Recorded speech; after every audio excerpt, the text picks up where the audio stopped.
Bonjour à vous tous. Bienvenue à nouveau à un exposé des vérités bibliques. Des vérités qui permettent aux croyants d'être édifiés et de marcher droitement selon la révélation de Dieu. Tournons ce matin dans les évangiles. Dans l'évangile de Luc au chapitre 13. L'évangile de Luc au chapitre 13 à partir du verset 10. Un passage qui présente un des merveilleux miracles de Christ et une grande leçon spirituelle que le Seigneur voulait enseigner à son peuple par cette œuvre miraculeuse dans la synagogue. Cette œuvre miraculeuse dans la synagogue juive. Cette manifestation de la puissance de Dieu sur la maladie, comme vous allez voir dans un instant, et sur les forces du malin. Et cette confirmation de la compassion du bon berger qui désire le bien de ses brebis. Donc, Luc chapitre 13, nous allons commencer la lecture à partir du verset 10. Luc chapitre 13 au verset 10. On nous dit, Jésus enseignait dans une des synagogues le jour du sabbat. Et voici, il y avait là une femme possédée d'un esprit qui la rendait infirme depuis 18 ans. Elle était courbée et ne pouvait pas du tout se redresser. Lorsqu'il la vit, Jésus lui adressa la parole et lui dit, « Femme, tu es délivrée de ton infirmité. » Et lui imposant les mains. À l'instant, elle se redressa et glorifia Dieu. Mais le chef de la synagogue, indigné de ce que Jésus avait opéré cette guérison un jour de sabbat, dit à la foule, « Il y a 6 jours pour travailler. Venez donc vous faire guérir ces jours-là, et non pas le jour du sabbat. » Hypocrite, lui répondit le Seigneur, est-ce que chacun de vous, le jour du sabbat, ne détache pas de la crèche son bœuf ou son âne pour le mener boire? Et cette femme qui est une fille d'Abraham et que Satan tenait liée depuis 18 ans, ne fallait-il pas la délivrer de cette chaîne le jour du sabbat, le jour du repos pour le peuple juif, et comme elle avait besoin d'un grand repos dans son corps, donc c'était tout lié avec le plan de Dieu. Tandis qu'il parlait ainsi, tous ses adversaires étaient confus, et la foule se réjouissait de toutes les choses glorieuses qu'il faisait. Le Seigneur savait fort bien comment attirer l'attention du peuple et de ses dirigeants sur les vérités de la parole de Dieu.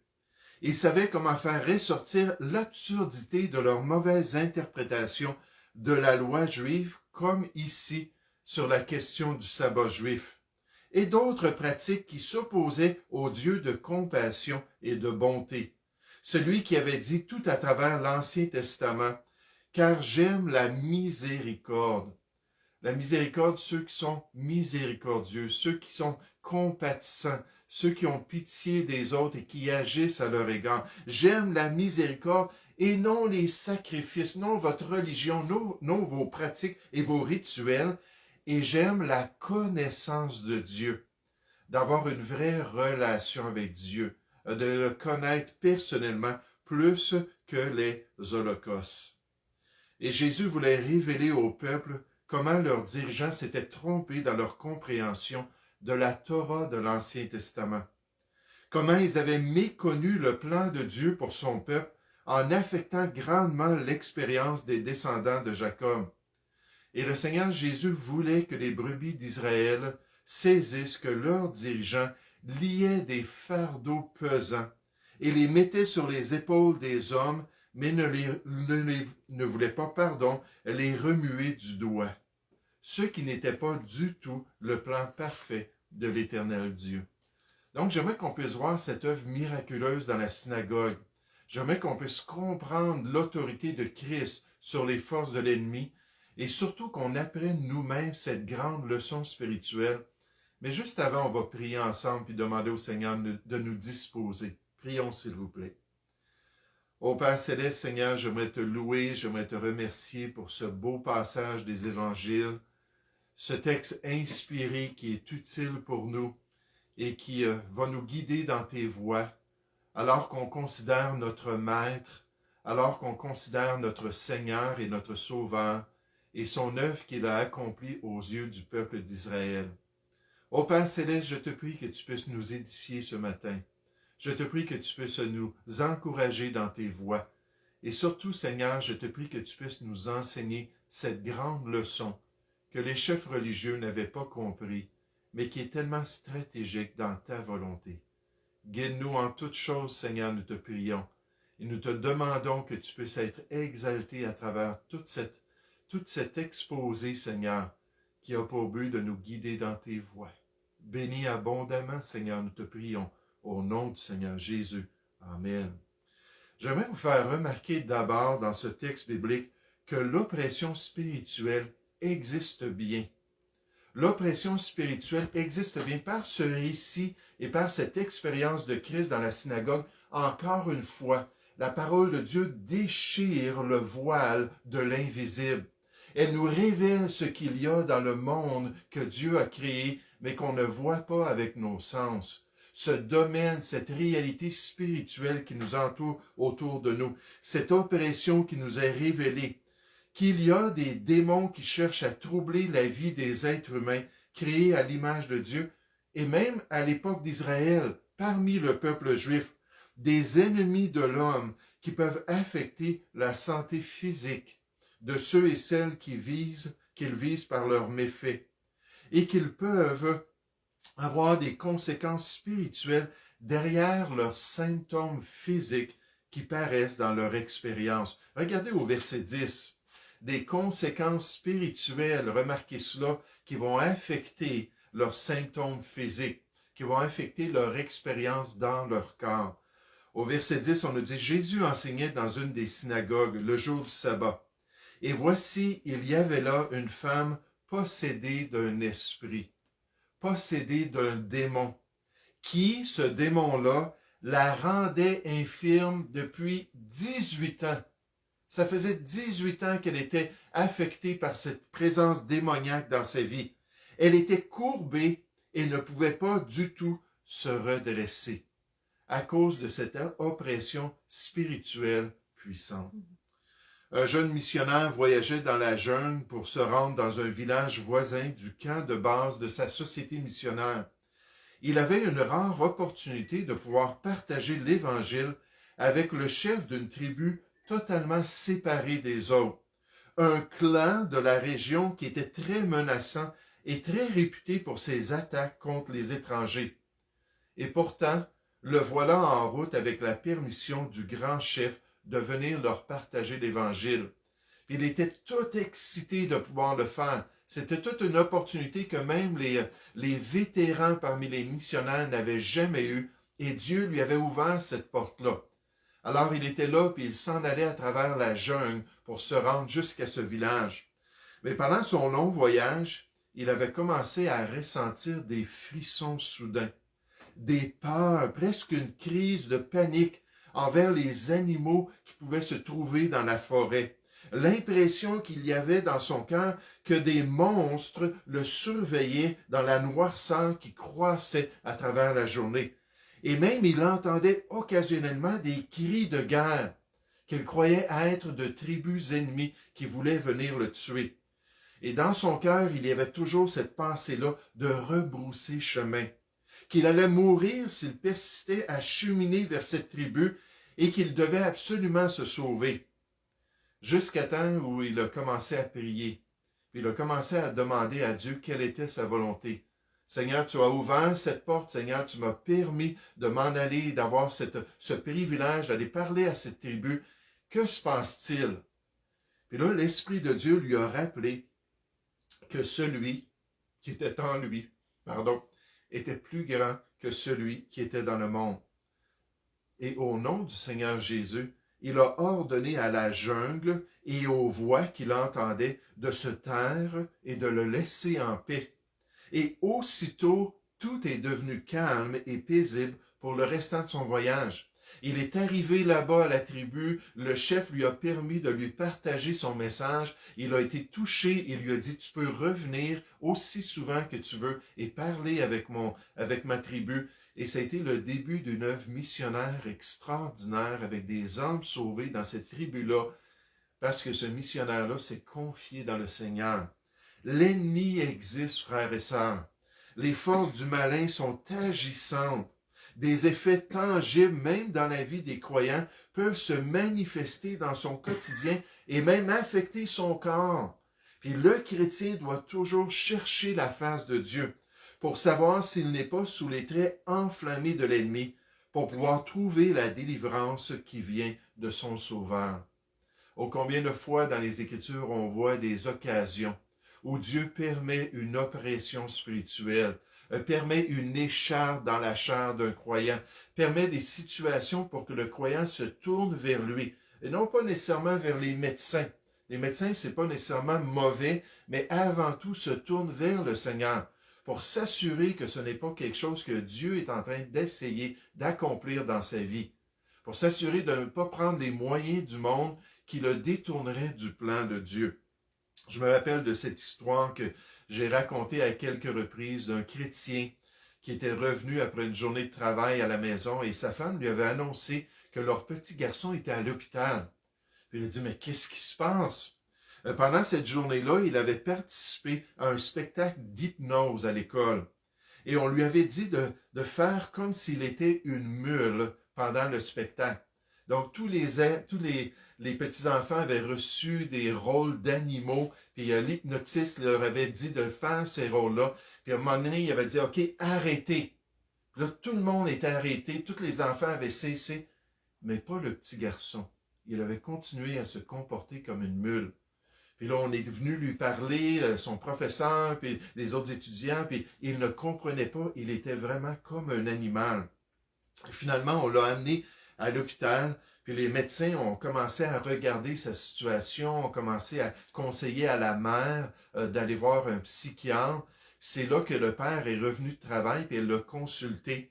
Puis là, il est venu à l'hôpital, puis il a regardé la situation de son enfant, et il a eu l'impression dans son cœur que c'était pas physique, qu'il y avait un domaine spirituel qui avait été traversé, si on pourrait dire, une limite spirituelle qui avait été traversée dans cette activité-là à l'école.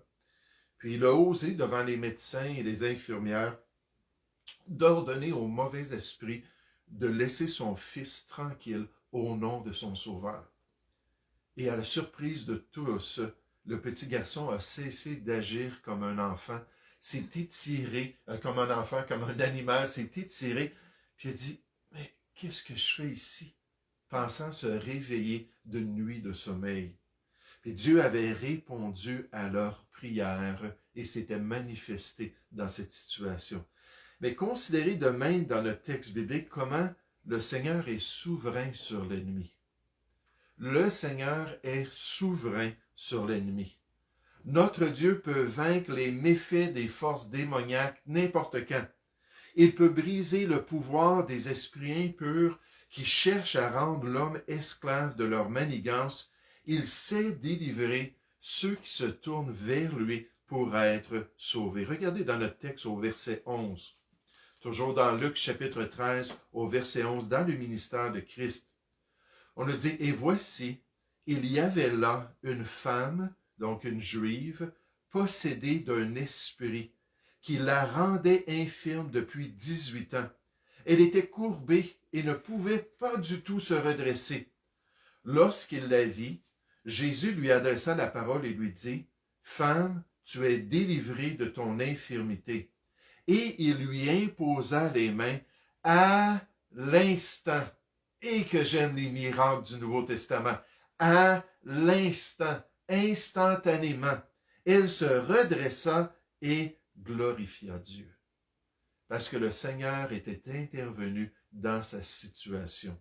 Les Écritures promettent que le Seigneur Jésus est au-dessus de toute domination, de toute autorité, de toute puissance, de toute dignité, de tout nom qui peut se nommer, non seulement dans le siècle présent, mais encore dans le siècle à venir, qu'il a dépouillé les dominations. Puis là, on parle du domaine invisible, le monde spirituel, qu'il a dépouillé les dominations et les autorités et les a livrées publiquement en spectacle, en triomphant d'elles par la croix, qu'il possède maintenant tout pouvoir dans le ciel et sur la terre, étant parfaitement en mesure de contrôler les forces ennemies qui s'élèvent contre l'homme. Et ici, ça ne veut pas dire que le diable et les démons ne sont plus agissants. Ça veut tout simplement dire que dans leurs agissements, le Seigneur est toujours souverain sur eux. Cherchez avec moi l'Évangile de Marc au chapitre 5. L'Évangile de Marc au chapitre 5 pour considérer l'autorité de Christ même sur un groupe de démons. L'autorité du Seigneur Jésus sur une légion. Une légion romaine, c'était environ 4500 à 6000 soldats romains. À part la garde prétorienne de l'empereur avec 9000 soldats, c'est la plus grande unité dans l'armée romaine. Ici, on va nous parler d'un homme possédé et on va révéler qu'il est possédé d'une légion. Donc, possiblement de milliers de démons qui étaient en lui. Au verset 1 dans Marc chapitre 5, on nous dit, ils arrivèrent de l'autre bord de la mer, dans le pays des Gadaréniens. Puis encore une fois, c'est pour nous montrer comment le Seigneur est souverain sur les forces de l'ennemi. Aussitôt que Jésus fut hors de la barque, il vint au-devant de lui un homme sortant des sépulcres ou des tombeaux du cimetière et possédé d'un esprit, un esprit impur. Ici, on nous présente le chef ou la principauté derrière cette possession-là, parce qu'il n'y avait pas seulement un esprit. Cet homme avait sa demeure dans les sépulcres, et personne ne pouvait plus le lier, même avec une chaîne, car souvent il avait eu les fers aux pieds, et il avait été lié de chaînes, mais il avait rompu les chaînes et brisé les fers, et personne n'avait de la force pour le dompter. Il y avait vraiment une oppression puissante dans lui. Je me souviens d'un policier chrétien qui avait rendu ce témoignage-là. Il avait eu un appel un soir, un appel pour aller voir une place, une arcade, où il y avait un trouble à cause d'un jeune garçon.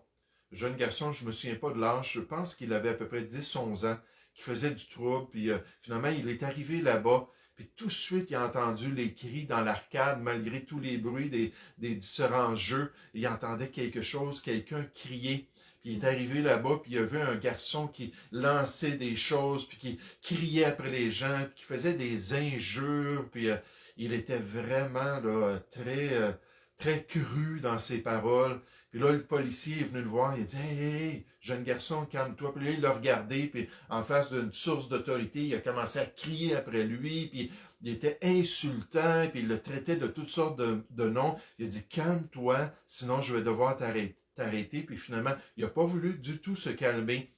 Puis le policier lui a mis des menottes, puis il a dit « Tiens, je t'amène au poste, puis on va appeler tes parents, puis on va régler ça avec tes parents. » Puis là, il a commencé à forcer, puis à se débattre. Puis le policier l'a amené dans la voiture de police. Puis là, il s'en allait, puis il dit, vois-tu, là, il va falloir qu'on appelle tes parents, puis ça va être vraiment difficile avec tes parents, tout ça. Puis là, il regardait, puis le garçon avait un drôle de regard, presque un regard mesquin. Puis là, il a levé les menottes qui sont très, très résistantes. Et le policier, il dit, un homme de 300 livres ne peut pas casser des menottes comme ça. Puis il a levé cela alors que le chrétien le regardait dans le miroir, puis il a tout simplement cassé les menottes. Puis il s'est mis à rire avec un rire tellement sinistre. Puis là, le chrétien a commencé à prier. Il a dit, Seigneur, je sais ce qui se passe. Je sais ce qu'il y a dans ce petit garçon-là. Puis là, il avait hâte, puis il demandait au Seigneur de travailler dans son cœur. Puis le garçon se gigotait, puis il était encore plus en colère, puis il faisait encore plus de jurons. Puis finalement, ils sont arrivés au poste de police. Puis là, nécessairement, il ne pouvait pas prier pour lui, imposer ses mains ou quoi que ce soit. Il a dû l'amener, puis finalement, ses parents sont venus. Mais il a dit, dans toutes ces années d'expérience, je pense que ça faisait 20 ans qu'il était policier, il n'avait jamais vu ça. Un petit enfant comme ça, avec une présence tellement puissante. Et c'est ce qu'on nous dit ici, même avec les fers, même avec les chaînes, il les brisait. Verset 5, on nous dit, il était sans cesse, nuit et jour, dans les sépulcres et sur les montagnes, criant et se meurtrissant avec des pierres. Ayant vu Jésus de loin, il accourut et se prosternant devant lui, et s'écria d'une voix forte, « Qu'y a-t-il entre moi et toi, Jésus, fils du Très-Haut? Je t'en conjure au nom de Dieu, ne me tourmente pas. » Ce démon-là savait qui était le Seigneur Jésus. Il comprenait son autorité absolue sur lui n'est-ce pas? Puis on lui dit, pourquoi est-ce qu'il disait ça? Car Jésus lui disait, sors de cet homme, esprit impur. Mais ça ne fonctionnait pas. Jésus a compris qu'il y avait des principautés, il y avait une gradation de démons dans cette personne et lui demandait, quel est ton nom? Légion est mon nom, lui répondit-il, car nous sommes plusieurs. Et il le priait instamment de ne pas les envoyer hors du pays. Il y avait là, sur la montagne, un grand troupeau de pourceaux qui paissaient. Et les démons le prièrent, disant, envoie-nous dans ces pourceaux, afin que nous entrions en eux. Et la Bible nous dit, il le leur permit. Il le leur permit, il leur a donné la permission d'agir ainsi. Vous savez, même Satan, dans le livre de Job, doit recevoir la permission, la plus haute autorité dans les démons, la principauté des démons doit recevoir la permission parce que les démons, malgré qu'on les respecte, ce sont des créatures glorieuses, la Bible nous dit, qui sont maintenant déchues, mais les démons, ce ne sont que des marionnettes. Ce ne sont que des instruments pour accomplir le plan de Dieu. Et Dieu est totalement souverain. Le Seigneur est totalement souverain sur eux. Il le leur permit, verset 13. Et les esprits impurs sortirent, entrèrent dans les pourceaux, et le troupeau se précipita des pentes escarpées dans la mer. Il y en avait environ 2000, et ils se noyèrent dans la mer. Notre Seigneur est plus grand que l'ennemi. Celui qui vit en nous est plus grand que celui qui est dans ce monde de ténèbres.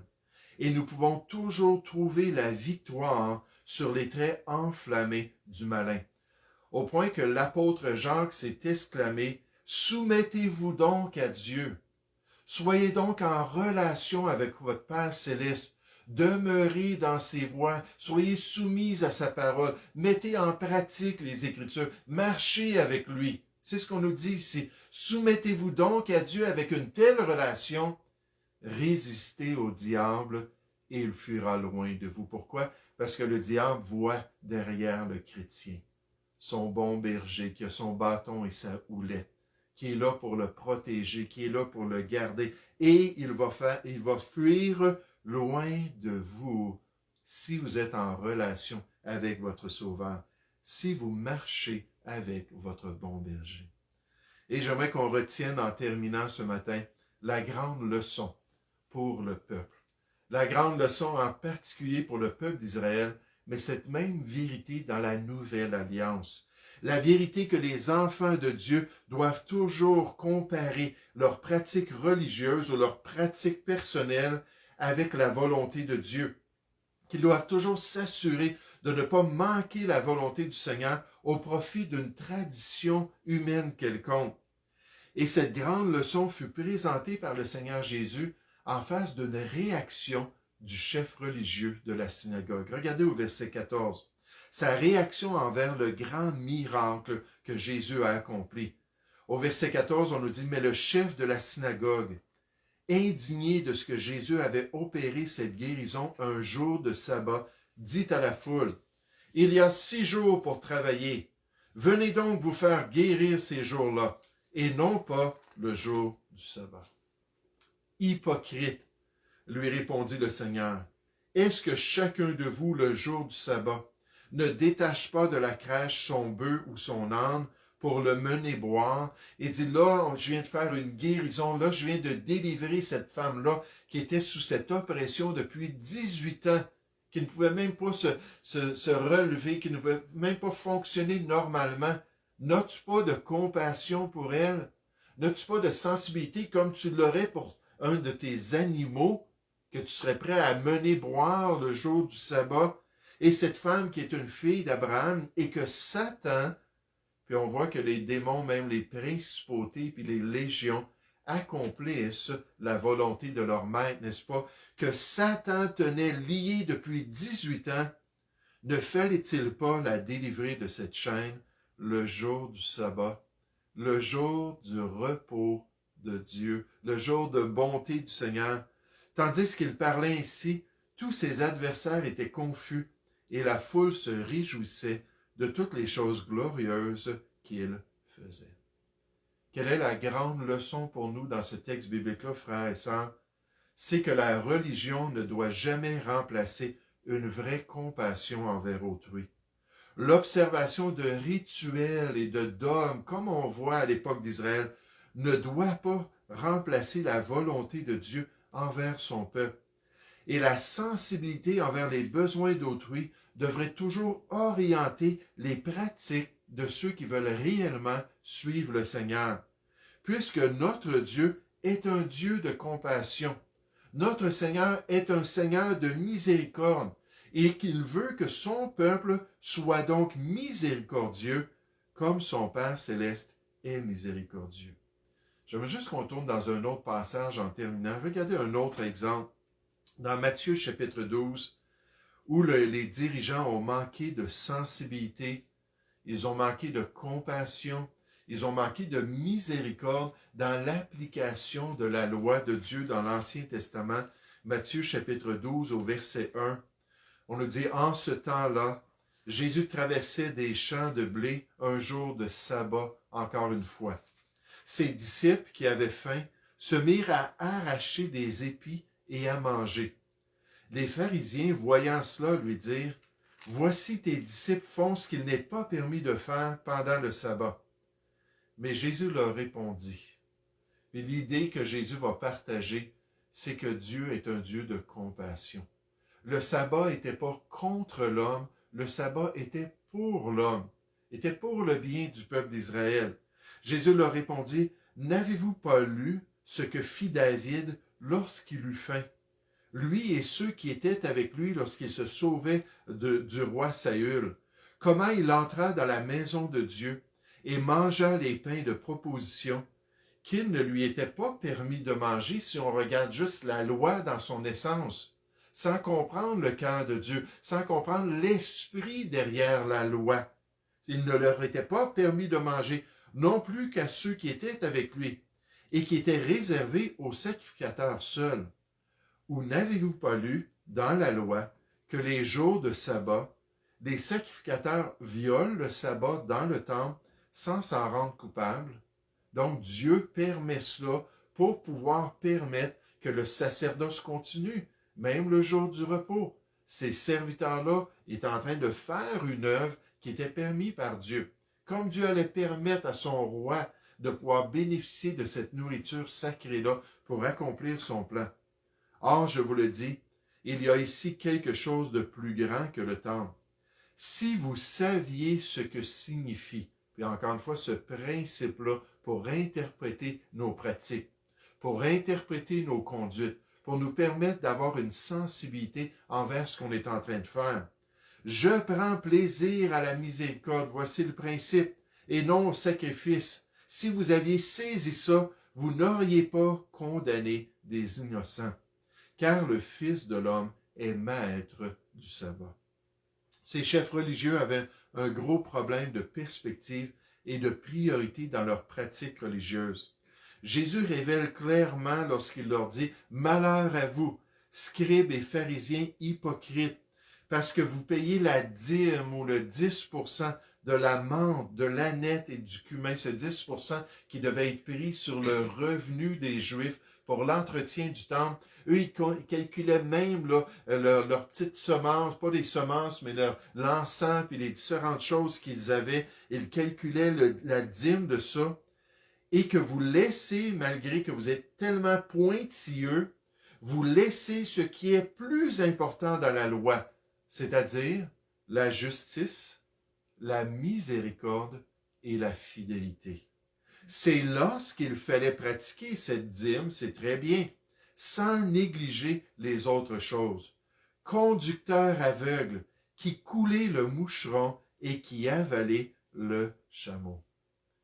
Ne soyons pas insensibles comme ces chefs religieux en Israël. Apprenons cette leçon venant de la parole de Dieu pour être en mesure de plaire à Dieu par nos actions et nos attitudes.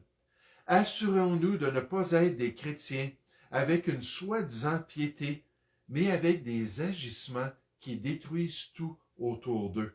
Avec, la Bible nous dit, un zèle amer et un esprit de dispute. Des gens zélés pour le Seigneur, des gens consacrés à la volonté de Dieu, des gens qui sont prêts à faire toutes choses pour marcher dans la sainteté et la pureté, mais avec le mauvais esprit, et avec les mauvaises attitudes. Et c'est destructeur, un zèle amer et un esprit de dispute. Un être humain qui n'a pas de compassion et finalement un chrétien qui n'a pas de miséricorde envers autrui. Un pasteur en charge d'un ministère dans les Philippines raconte comment le bâtiment principal de leur œuvre d'évangélisation a été nommé par les gens de la communauté la Maison de Miséricorde. Cette œuvre, ce ministère particulier, visait en particulier l'évangélisation des prostituées de cette province des Philippines. Des jeunes dames qui furent souvent forcées de travailler pour des proxénètes dès leur enfance et qui sont recherchées par ce ministère-là pour leur proposer une autre avenue à leur vie, pour leur permettre de comprendre le ministère chrétien évangélique afin qu'ils puissent venir vivre et être hébergés, afin qu'on leur enseigne à lire et à écrire, on leur enseigne à faire de la couture et tout autre métier qui leur permettrait de survivre sans retourner à la prostitution, en leur enseignant l'évangile de Dieu et l'amour du Seigneur, afin qu'elles puissent être sauvées. Un ministère qui a beaucoup de succès, mais qui malheureusement démontre sa miséricorde au maximum lorsque ces jeunes dames-là retournent dans leur communauté, lorsque les gens de leur famille, lorsque leurs amis, lorsque leurs anciens proxénètes viennent leur mettre de la pression et les menacent au point qu'elles doivent retourner dans cet esclavage sexuel. Et lorsque ça se produit et que les gens de ce ministère les croisent à nouveau, ils leur offrent à nouveau de revenir. Et des fois, ça prend 2, 3, 4 occasions où ces dames-là retournent à cause de leur contexte social, à cause de leur famille, retournent dans la prostitution, puis dans cet esclavage sexuel-là, pour qu'à un moment donné, l'Évangile vienne leur donner la liberté et qu'elles puissent finalement être libérées de ce péché majeur dans leur vie. Oh, cette maison de miséricorde qui leur offre cette opportunité. Frères et sœurs, l'oppression spirituelle existe bien. Le diable et ses démons sont là pour tourmenter l'être humain, pour se manifester de plus en plus. La Bible nous dit, alors qu'on approche des derniers temps, 1 Timothée chapitre 4 au verset 1, de plus en plus de ceux qui se disent dans la foi aujourd'hui vont se détourner de la foi à cause de toutes ces doctrines de démons. De plus en plus de signes, de miracles et de prodiges mensongers vont se manifester. 2 Thessaloniciens chapitre 2 au verset 9, la puissance de Satan va avoir de plus en plus libre cours pour tromper l'être humain, pour les amener sous la domination du père des mensonges qui les aura détournés de la volonté de Dieu. Et il faut toujours se rappeler de cette réalité dans notre expérience personnelle. On ne peut pas être possédé par les démons, mais certainement, on peut être opprimé. Ils peuvent rentrer des échardes dans notre chair, ils peuvent venir nous tourmenter puis mettre de la pression pour nous troubler et nous détourner de la volonté de Dieu. Mais il faut se rappeler que le Seigneur est souverain sur la nuit. Lui, il est tout-puissant. Lui, il est au contrôle. Lui, il gère parfaitement notre vie. Puis dans ce passage, la grande leçon, c'est de garder des cœurs compatissants, miséricordieux, de se rappeler que Dieu est amour, que Dieu veut le bien de l'être humain avant tout, et que malgré son jugement, il use de patience envers les gens, parce qu'il ne veut pas qu'aucun périsse, mais que tous arrivent à la repentance. C'est sa bonté, Romains chapitre 2 au verset 4, qui essaie de pousser les gens vers la repentance, pour les amener dans une relation avec Dieu. Et nous, les couvriers dans l'Évangile et les représentants, ces ambassadeurs, on doit aussi avoir des cœurs compatissants et miséricordieux.